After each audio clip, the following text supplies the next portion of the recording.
रामायण के बारे में जानने की जिज्ञासा हर किसी की होती है। माना जाता है कि आज भी भगवान राम और रामायण से जुड़े कई चिन्ह सबूत श्रीलंका में मौजूद हैं, जिनके बारे में हर कोई जानना चाहता है। यह स्थल भगवान श्री राम और रावण से जुड़ी कई सच्चाइयों को बयां करते हैं। नवरात्र समाप्त होने के बाद दशवीं तिथि को दशहरा मनाया जाता है, जिसे विजयदशमी भी कहते हैं। मान्यता है कि दशमी के दिन ही भगवान राम ने रावण का वध किया था। एक रिसर्च में यह भी दावा किया गया है कि करीब 50 ऐसे स्थान हैं जिनका संबंध रामायण काल से है। इस रिसर्च के मुताबिक आज भी एक ऊंची पहाड़ी में रावण का शव सुरक्षित रखा हुआ है। यह गुफा श्रीलंका के रेगला के घने भयानक जंगलों में स्थित है। बताया जाता है कि भगवान श्री राम के हाथों रावण के वध को 10,000 साल से भी ज्यादा हो गए हैं। जिस गुफा में रावण का शव रखा गया है वह रेगला के जंगलों में 8,000 फीट की ऊंचाई पर स्थित है।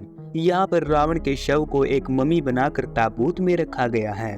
इस पर एक खास किस्म का लेप भी लगाया गया है, जिसके चलते हजारों सालों से वह वैसे का वैसा ही दिखता है। यह शोध श्रीलंका के इंटरनेशनल रामायण रिसर्च सेंटर द्वारा किया गया है। इस रिसर्च के मुताबिक 18 फीट लंबे और 5 फीट चौड़े ताबूत में रावण का शव रखा गया है। यह भी कहा जाता है कि इस ताबूत के नीचे रावण का एक बेशकीमती खजाना भी है। इस खजाने की रखवाली एक भयंकर नाग और कई खूंखार जानवर करते हैं। मान्यता है कि जब भगवान श्री राम ने रावण का वध किया था, उन्होंने उसके शव को विभीषण को अंतिम संस्कार के लिए सौंप दिया था, लेकिन विभीषण राजगद्दी संभालने में व्यस्त हो गए थे और वह रावण का अंतिम संस्कार नहीं कर पाए थे, जिस कारण उन्होंने रावण के शव को वैसे का वैसे ही छोड़ दिया था। कहा जाता है कि इसके बाद रावण के शव को नागकुल के लोग अपने साथ लेकर चले गए थे, क्योंकि उन लोगों का मानना था कि रावण की मौत अक्षणिक है, वह फिर जिंदा हो जाएगा। लेकिन ऐसा हुआ ही नहीं।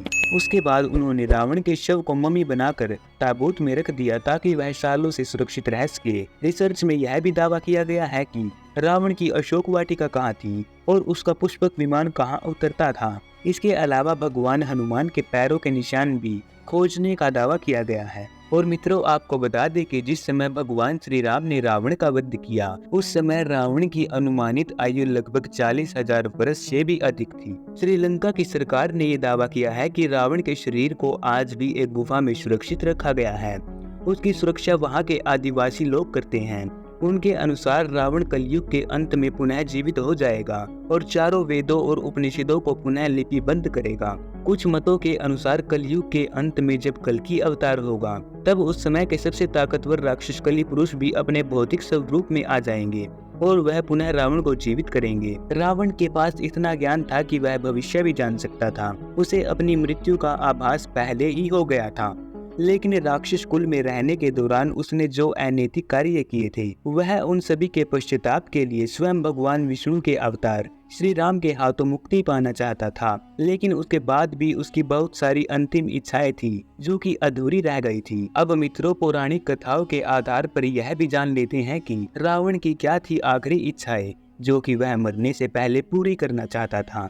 रावण चाहता था कि वह स्वर्ग तक जाने के लिए एक ऐसी सीढ़ी बनाए जिसके जरिए लोगों को सीधे मोक्ष की प्राप्ति हो जाए और किसी भी इंसान को मरना न पड़े। वह सह शरीर ही स्वर्ग लोक तक पहुंच जाए। रावण की लंका सोने की बनी हुई थी, लेकिन वह ये चाहता था कि सोने में हमेशा सुगंध आती रहे, ताकि वह जहाँ भी लगाया या फिर पहना जाए वह स्थान हमेशा सुगंधित रहे और सोना तलाशते समय कोई भी परेशानी न हो।